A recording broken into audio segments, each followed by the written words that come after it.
Welcome to another edition of Wings Weekly. Jay Kleinknecht here, and again, head coach Scott Langer. Coach, I'm going to do things a little bit different on this Wings Weekly, and I might catch some grief over it, but I really don't want to talk a whole lot about the last games, so we're not going to break them down. We're not going to go over what the penalty kill or the power play did or so on and so forth. There's some great things, obviously, with first goals, coming from Benoit and from Tumio Oksa, which I'm still working on pronouncing his name correctly. But you get an overtime win here, there on Friday night after a tough weekend, essentially. But we're moving past that. Like, I don't want to beat a dead horse. And we're going to talk about how you move past it in just a moment. But first of all, let's talk a little bit about Michael Casey, some of the new faces that have made their way into the locker room and what they've already brought. I mean, like immediately making an impression there at the VFW Sports Center in Bismarck. Let's start with that. Again, we're moving past the weekend and the week, and we'll talk about how you go about that in just a moment. But these guys, what do they bring to the table? What do they bring to this locker room? Well, Michael is a really hard-working, mature, goes about his business like a pro. He's going to bring instant leadership to this room on top of hard work. Mm-hmm. We made a change to bring Michael in because he has so much value as a 20-year-old, and down the stretch, once we get to the stretch run as far as the playoffs go and stuff like that, he's going to bring a lot to the table. He's a good person. He's a good hockey player.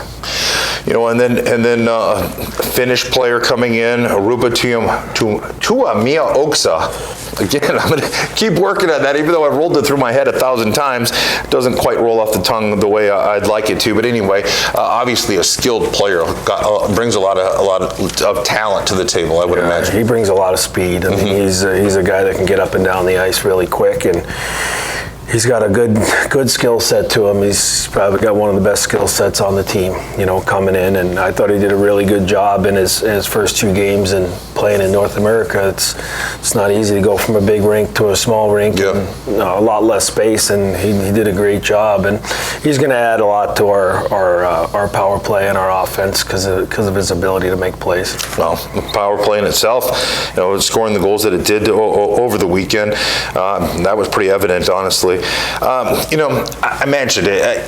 There's just really no sense in going over, negativity or the things that we want to get past, because it was an ugly weekend. And frankly, I'm tired of hearing it. I've heard it all weekend. I've heard it Sunday.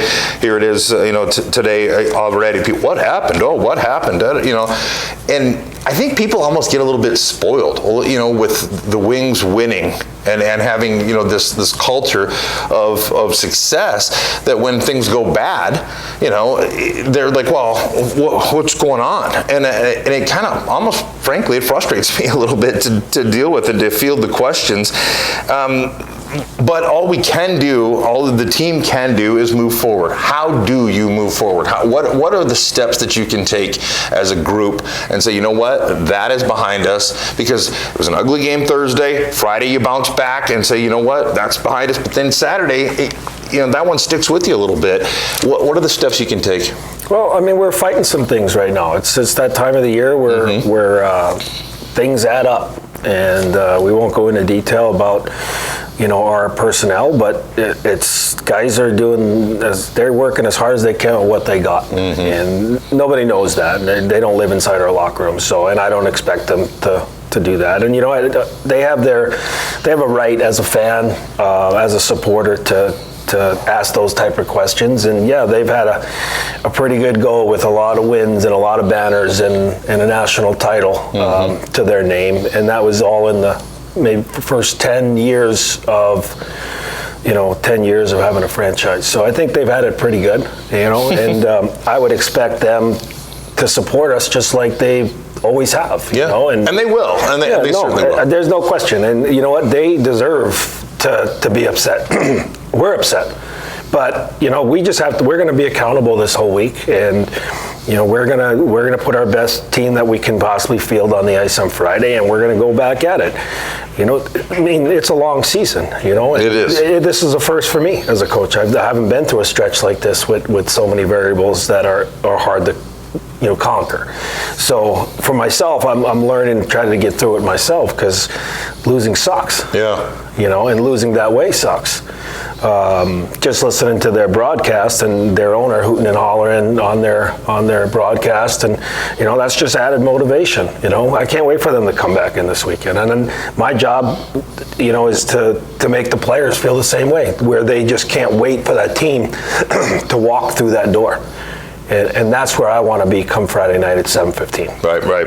And I'm no doubt there'll be a big crowd here at the ODI Center, just like there was Saturday night there. A big win for their coach, a monumental, win for them. Their team was clearly up for it. I keep saying we're moving on, but yet I keep going back, and I don't want to do that. But the reality is, social media is the bane of my existence in many senses. Yet it's like a necessary evil in some ways, and there's just people have been blowing things up. And honestly, I was going to ask you what you would say to doubters. What would you say to people that would? But you kind of already answered that, so I'm not going to go back into that. But the reality is, it is a long season. We are literally at game 36. Just over midway through, and the reality is, what matters is we're sitting in second place right now, and as the season rolls along, playoffs, that's when things start to count. So you've still got a lot of time, a lot of season left, without a doubt. I was watching some football yesterday, and there's a running back talking about playing smash mouth football, and how when you run the ball effectively, you start to kind of take the tempo or make sure or push your agenda on the other team. I was going to ask you a little bit about how that works in the physicality side of things with hockey. We talk often about keys, what's important about how you do things, whether it's taking goalies' eyes away or whatever it might be. But the physicality part of it, how does that, from a coaching perspective, from a player's perspective, whatever it might be, what does that do to a team? What does that do for a game? Well, especially when you come out right away playing that style and not ease into it. I mean, I think it certainly puts the opposition on their heels a little bit. Sure. Obviously, they have to match that intensity. So if you're out in front of it, they're the ones having to match it as opposed to you having to match it. And we've played that way quite a bit, where we were the first ones to engage physicality and the first punch to the mouth. Lately, we haven't been able to do that, but obviously we're looking to get back to that, where we're engaging first and forcing them to change their game or to react to what we're doing. Right. Well, and again, it does seem like it kind of tilts the ice one way or another, and that part, it feels like it's like we always. It seems like every pregame discussion we have, it's is the power play going to be important? Of course, it's going to be important. Physicality is important. These are things but I think it's important for fans or for the general spectator to be able to recognize and see what it does, for the game itself. From a coaching standpoint, another quick question here, just, on the locker room, you talk often about culture. You talk about all these different things about players executing what they're needing to do. Is there such a thing in your mind as overcoaching someone? Oh yeah, I think you can definitely overcoach, and the players will end up tuning you out. It's sometimes less is more. I would say more often than not, less is more. And your players have to take care of themselves as well. Obviously, you're there to add a little structure and to help bring them along and give them what they need. But at the same time, I just think that being down their throats all the time just makes them go away, and I try to stay away from them as much as possible and allow them to kind of direct their own ship, and I'm just there to help lead the way. But yeah, I think you can overcoach. I've heard that, again, it kind of pops up from an interview I heard about, college coaching and so on, about how it can become almost like white noise. Like it just becomes this like, I'm not listening to you anymore. It doesn't, not intentionally, just because there is so much of it that it just kind of goes away. So that makes a lot of sense. All right, well, Coach, again, a rough couple of games, but I have no doubt that you guys will turn things around here, and then we're looking forward to seeing the Bismarck Bobcats for what will be the 4th and 5th game. And again, beating a dead horse again, talking over and over about playing the same team one time after another, and then having the same officiating crew 3 games in a row, etc. But what do you do? I mean, what as a squad, as a team, what do you have to do in your eye to be able to come away with some victories here at the ODI Center coming up Friday? Yeah, we just need to stick together and be a family. Don't worry about the noise on the outside, worry about ourselves, and go back to playing the style of hockey we're very capable of doing, and we'll be fine. Yeah, without a doubt. All right.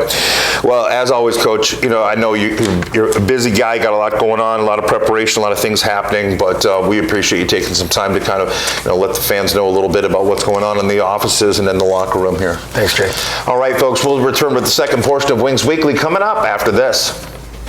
We raise the bar on bar food with sandwiches, tenders, and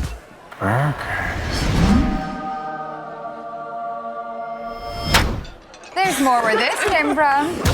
To the greatest of all times. The second portion of Wings Weekly continues on, and as usual, a player is joining me. However, not as usual, this is a player that I haven't met before. Normally, I have some interaction with the guys before they come on the show, other than him coming on the bus on a road trip and going, who the heck is that guy? But Michael Casey of Media, Pennsylvania is joining me now, and one of the most recent additions to the Wings. And I usually don't gush over players, but I got to tell you, I was immediately impressed. Like, wow, your work ethic just. I was telling people, I'm like, he literally killed off half a penalty on his own. Just, I just talked with Coach Langer a little bit about what you bring to the table, and work ethic is certainly something he brought up, and the leadership and so on.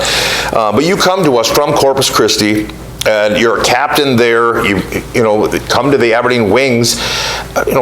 What's that like? I mean, not only Aberdeen, South Dakota, and the freezing cold, and how many feet of snow that we have right now from Corpus Christi, that's got to be a little bit of a culture shock, a little bit of a change for you, huh? Yeah, it was definitely a big change coming from, I was there for the past 2 years, so coming up from down there to up here, I mean, besides the weather, yeah, it's a big change. I mean, different styles of play, definitely, but yeah, I mean, I'm kind of used to it by now. I've been in here in the league for about 2 years, so I'd moved once before, so I'm kind of used to it, so coming in wasn't that big of a deal. Yeah.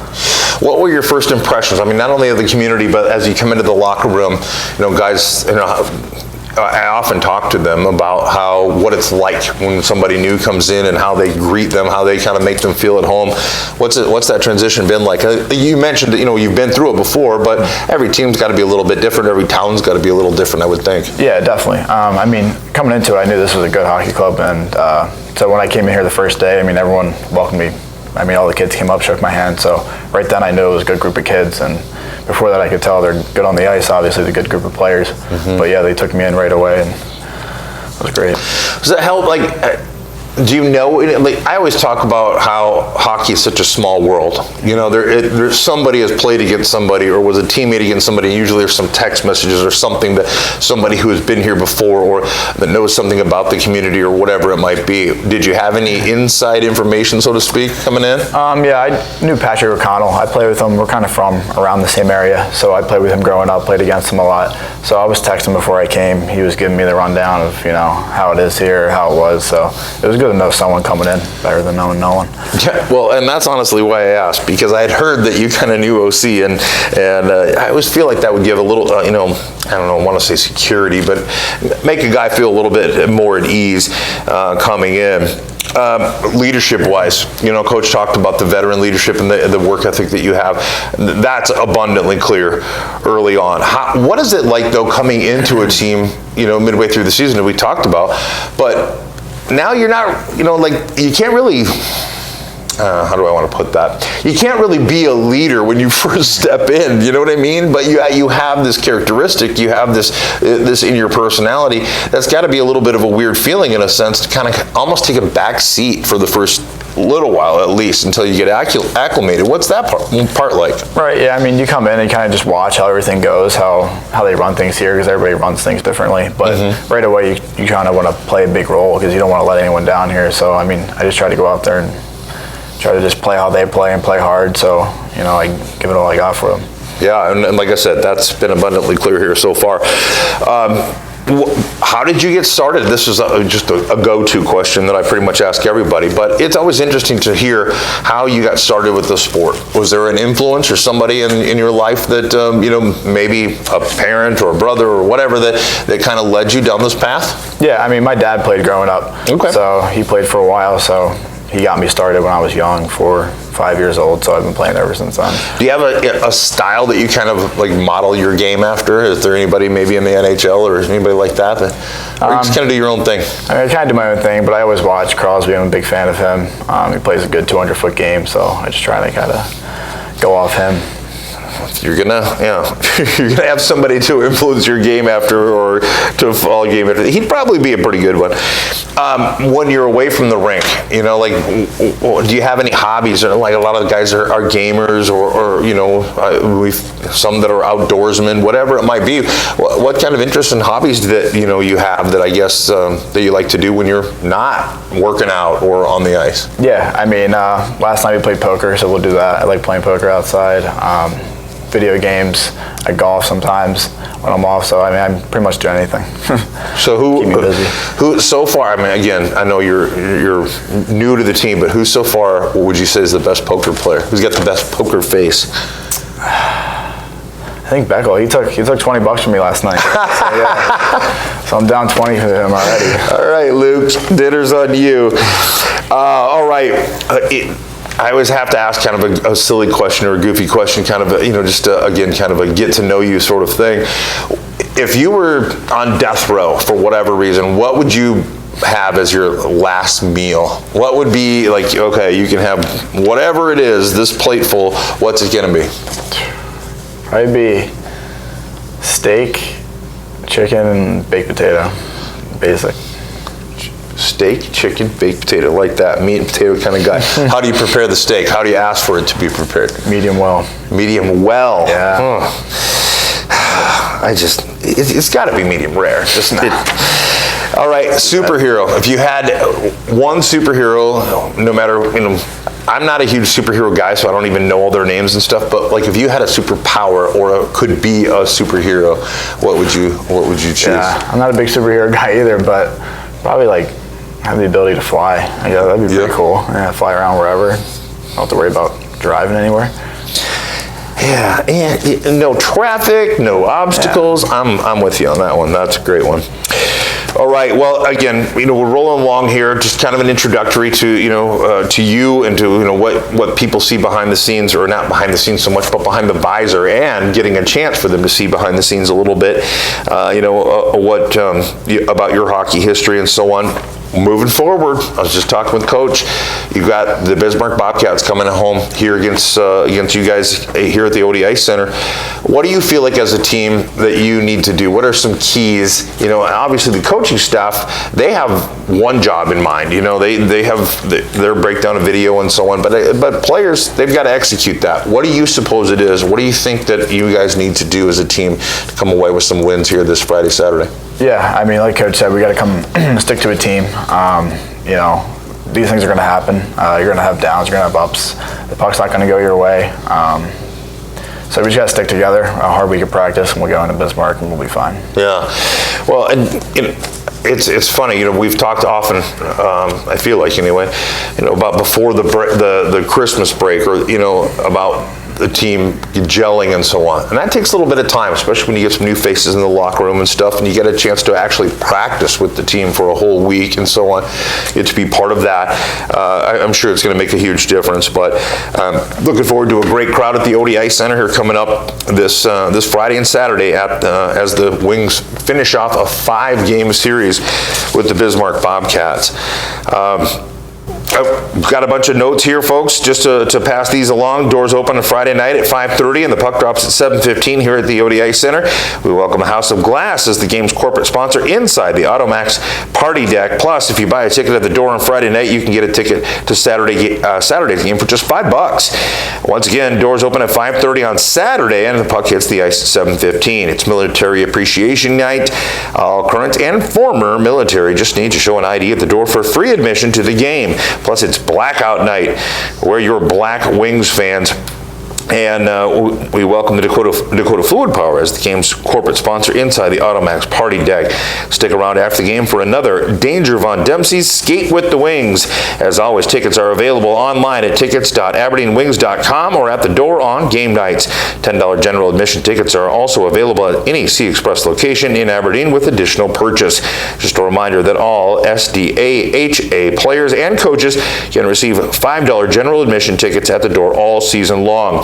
Your skater can still sign up with Wings Clinics and with Wings assistant coach Zach Stepan. Visit AberdeenWings.com and click the Aberdeen Wings Youth Clinics tab for details and dates. Don't forget, you can listen to Wings Weekly via our podcast. Find the audio for this season's episodes on Spotify, Stitcher, or iHeartRadio. For all the latest news and information on the Wings, visit AberdeenWings.com or follow us on Facebook, Twitter, Instagram, and on TikTok.